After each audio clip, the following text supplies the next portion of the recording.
So what is the difference between Lead Developer and Lead Developer Plus? Now we have all these different applications and add-ons that are part of the suite. So Lead Developer 3, which is on your left, and Lead Developer BTR, which stands for Build to Rent scenario right here. So the main difference between the two is that in Lead Developer is very straightforward feasibility applications for property development where you buy land, you develop it, and then you sell everything that you have developed. So in that, you're not keeping anything, just setting everything out. So it is very common in New Zealand, Australia, India, South Africa, and a lot of Asian countries that people use this. This is where our clientele is. But more and more, what is happening is that now there's a shift, and in US it is already prevalent. It's everywhere.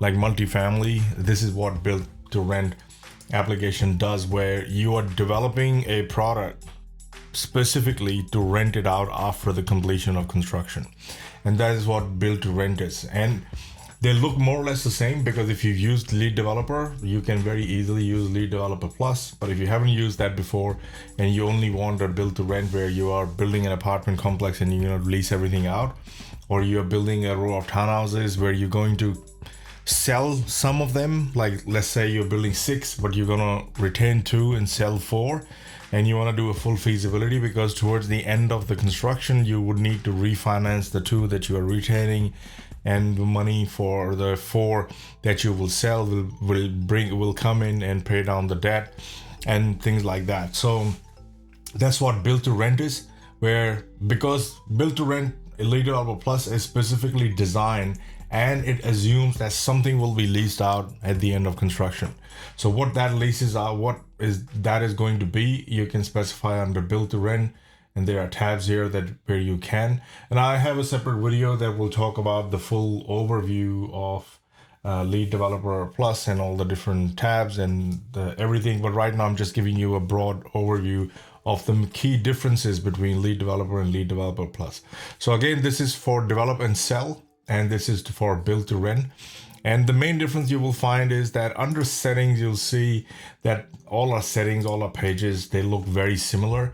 And they are because so that, once you have certain cost centers that you are used to working with, you can link them with this. And if you want to see what they are, so go under help, and under Lead Developer and Lead Developer Plus, you will have sections where you can talk about link master. There's not a link here because I'm going to put the link here as I'm recording this right now.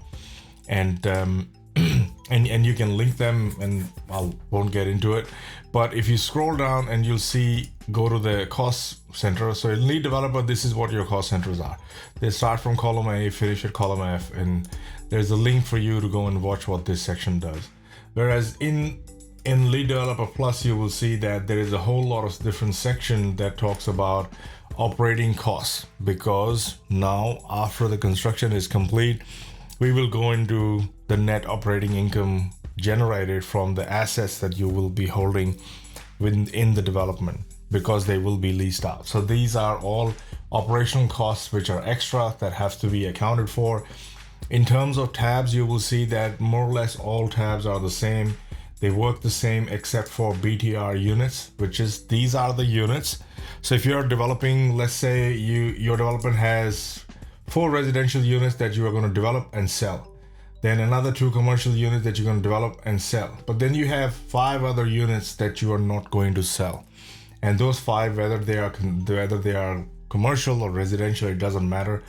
These are the ones that you will account for through this tab, so that you can account for what they are and their costs and everything separately.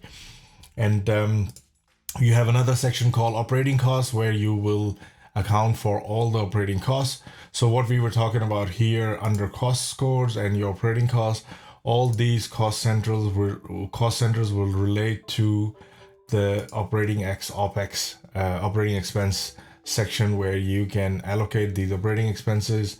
And how you can do that, there are specific videos.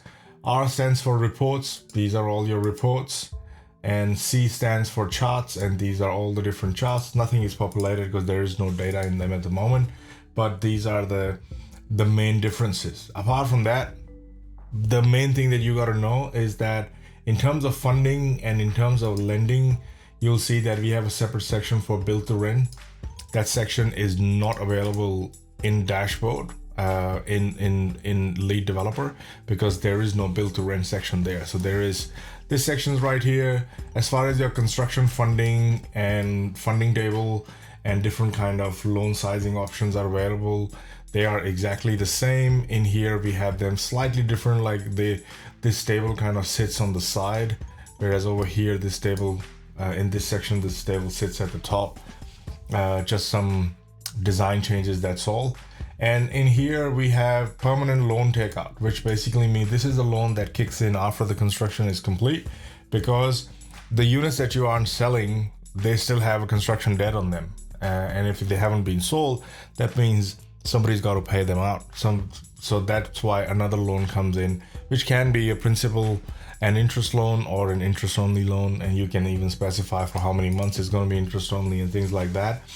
And the other difference is that investors, there's an investor section in lead developer where you can allocate the percentage of equity held by each investor. And for lead developer, it is very simple and easy, because with lead developer, you don't have to worry about much. You know, the project starts, it finishes, everything is sold, money comes back, everybody gets paid based on their shareholding.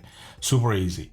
Whereas this is not as straightforward, and there's a specialized module called cash flow waterfall, which looks at distribution specifically. And we already have that developed and everything, but as time goes by and as the uptake is for lead developer plus, that's when we will introduce it as a separate module, which will allow you to plug in lead developer existing feasibilities from lead developer and lead developer plus into that module to be able to calculate the full cash flow waterfall for them. So those are the main differences. Apart from that, they function and look more or less the same. And we will dive deeper into different modules and what you can do with each one of them separately. And always use this help file a lot. There are links for lead developer that you can, there are links for everything, for 1 Minute Feaso, smart feasibility calculator, smart real estate investment analysis, and all those are all here.